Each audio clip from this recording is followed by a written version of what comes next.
Itong baliti sa likod ko, ito, hindi ka na pupunta ng bundok para mamaril. Dito, ang daming ibon dito kaya lang hindi ko pwedeng barilin yan. Saka nasa bayan sila, saka hindi na ako bumabaril ng ibon ngayon. Mangga na lang ang aking tinatarget. Tingnan ninyo mga ibon dyan. Pakikita ko, madaming ibon dyan sa baliting yan. Ito ang puno ng baliti. May mga bunga pa, maliliit na bunga. Maraming dumadapo diyang ibon. Yan, may kilyawan. Naglalaro siya, Meron pang itim at puti yung ibon, Kulay itim at puti.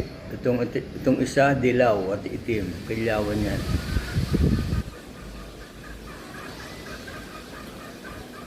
Yung kuling yun, kulay itim. Hindi ka na pupunta ng bundok para mamaril. Kaya lang dito, hindi binabaril yan, bawal. Masisita ka ng mga kagawad. Kasi nasa bayan Yan, kulay itim. Ang tawag dyan, nalimutan ko tawag dyan, parang manok, hindi naman manok-manok, parang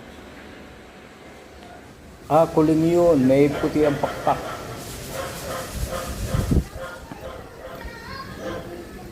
Kuling bayan.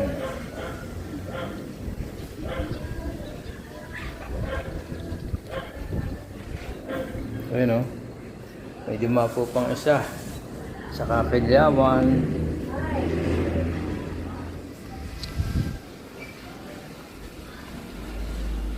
Tuwan-tuwa ang ibon, Wala kasing mga abala sa kanilang pagkain.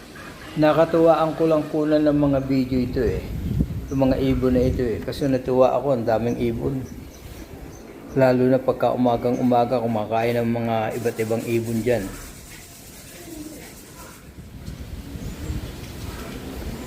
Pero kadalasan dyan, yung mga kilyawan, marami kilyawan dito. Yan, naglalaro.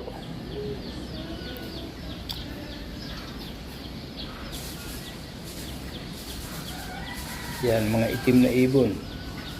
Marami rito, kilyawan, yung kuling, itim na ibon, walak-walak.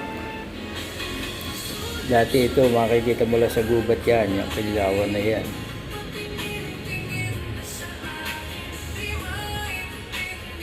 Dito kasi sa bayan, hindi sila binabaril. Malaya silang nakakalipad, nakakakain ng kung anong bunga ng baliti. Yan Yan, mga kuling, mga itim. Yan, walak-walak.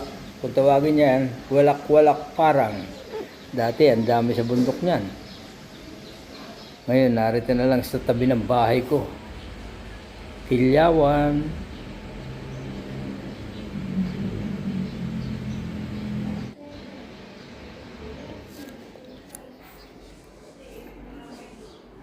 Ayun, kilyawan, dilaw. Patay kang dilaw ka. Dilaw ka, patay kang dilaw.